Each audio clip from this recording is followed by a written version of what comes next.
That Mel Gibson is back in the director's chair, and this is a mess of a movie. Let's talk about Mark Wahlberg in Flight Risk.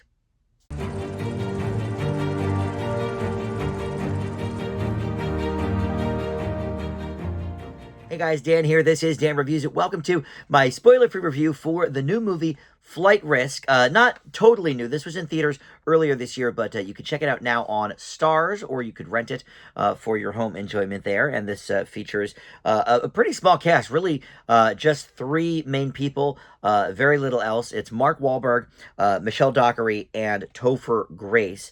And we have Leah Remini also as a voice over the headset or what have you on the flight. But really, there's not much else in this movie apart from those sort of main four, a couple of people floating in and out as other voices as well. But we will get to all of that in just a second. First, though, let me welcome you back to the channel. If you're a subscriber already for Dan Reviews It, thank you so much for that. I love it when you guys return and check out my content. But if you are not, please consider subscribing and click that notification bell too. That will get you the alerts for all my new videos coming out.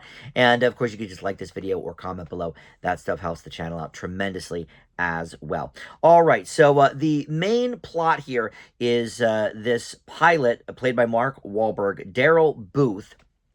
And he is transporting a deputy U.S. Marshal, played by Michelle Dockery, and a fugitive who is captured in the very first scene of the movie before they get up into the air. That's played by Topher Grace. Winston, a mob accountant turned informant, and they are going across the Alaskan wilderness, but things go awry pretty quickly as people may not be exactly who they appear to be, and this becomes a disaster thriller pretty quickly.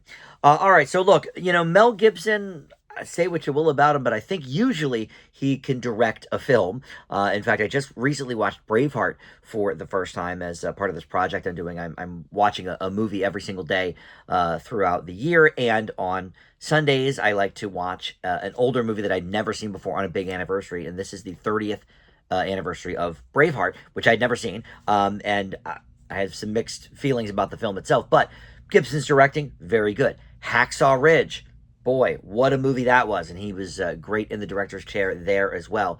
But this movie is just such a complete mess. Let's start with the one or two positives, I guess, that I have that keeps this movie from getting an F. One is that it is short and sweet. It gets in and gets out. It doesn't sort of belabor the point. I think it's 91 minutes total, so definitely gets in there. And some of the action, I guess, I do like sort of close quarters type of action movies where there's not a ton of breathing room for the characters. It puts us, the viewer, I think, in a little bit more of an intimate space as well. So if we're, putting ourselves in their positions, you're like, oh, how would I get out of this? Okay, so, almost the entire movie, I would say 95 probably percent of the movie takes place inside the plane. And it's just a little, puddle jumper plane with the pilot, the co-pilot chair, and then a little bit of room in the back. Topher Grace, sort of tied up as the fugitive. So it's close-knit. Okay, fine. He explores the space all right, I guess. And I don't know, is that the only positive I have? It sort of is, I guess. I mean, the performances, Topher Grace's performance is okay. I don't think he's necessarily our A-list action star, but, he's given us enough drama and thriller films over the years to at least be competent in that space. Obviously, he's more known for the comedy, but, I think he works okay here. That's, I would say, where the positives end. This movie is littered with negatives. I guess the one other positive I will say is if you are watching this for, like, a laugh, it might fit that bill because it is laughably bad. However, that leads maybe into one of my negatives, which is that this is tonally all over the place. It actually attempts to be funny in a few spots, which it is not. It attempts to sort of break the tension a little bit with some humorous lines or whatever. But no, the humor comes accidentally, I think, if you're watching this movie, for a laugh, maybe having a drinking game with your buddies or whatever. Okay, I could see it fitting that bill. But the humor that is on display is not working, especially with the rest of the movie. But that is honestly one of the least of this movie's problems. The script is horrible. The characters are horrible. The script is just obvious. Some of the lines are bad, cliched. The setups are all pretty obvious. This movie does not hold a ton of suspense. It reminds me of like those, in the 90s were littered with a lot of them direct to video, but these sort of just churn them out quick action movies that are all, very generic, very cliched. And maybe you could enjoy that for, like I said, sort of a laugh, take it tongue in cheek. But to pretend that this is like some edge of your seat intense thriller, it didn't work that way for me, certainly. So script is a huge problem, but the characters too. I didn't really care about any of these three people because they don't get developed enough for me to really care.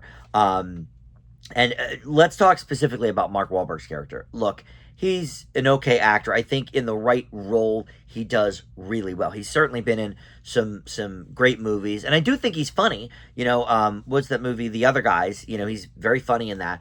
And certainly we've seen him be dramatic and intense in a thriller type of movie like this, and we've seen it work. But this character is so poorly written. And then there's the bald cap. His character, once the hat comes off, when they're in the air and things are getting a little crazy, his hat comes off, and there is one of the worst bald caps in a movie I've seen. It's so laughable. And for Mark Wahlberg, I mean, the guy is known for being very handsome, and he's got great hair and everything.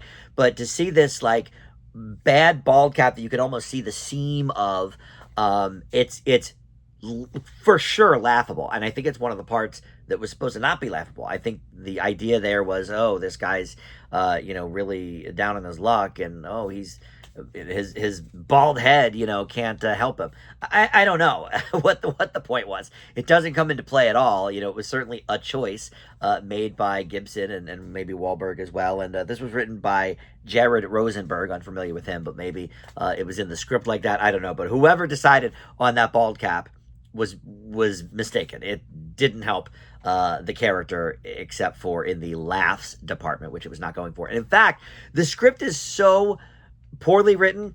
Remember that old SNL sketch with Andy Samberg as Mark Wahlberg talking to the animals? At one point in this movie, Mark Wahlberg literally says, I don't know if it's the Topher Grace's character or Dockery's, but he literally says something like, "Say hi to your mother for me." And I'm just like, they couldn't have, they could not have made that a serious line, right? That was written as one of the laughs, but I don't think it was. It seemed to come off very seriously. So look, this movie's a total mess. I've said enough about it, I think, so we will leave it there. But I leave Flight Risk with a D.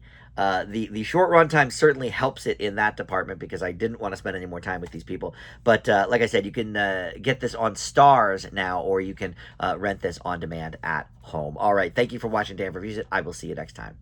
Bye.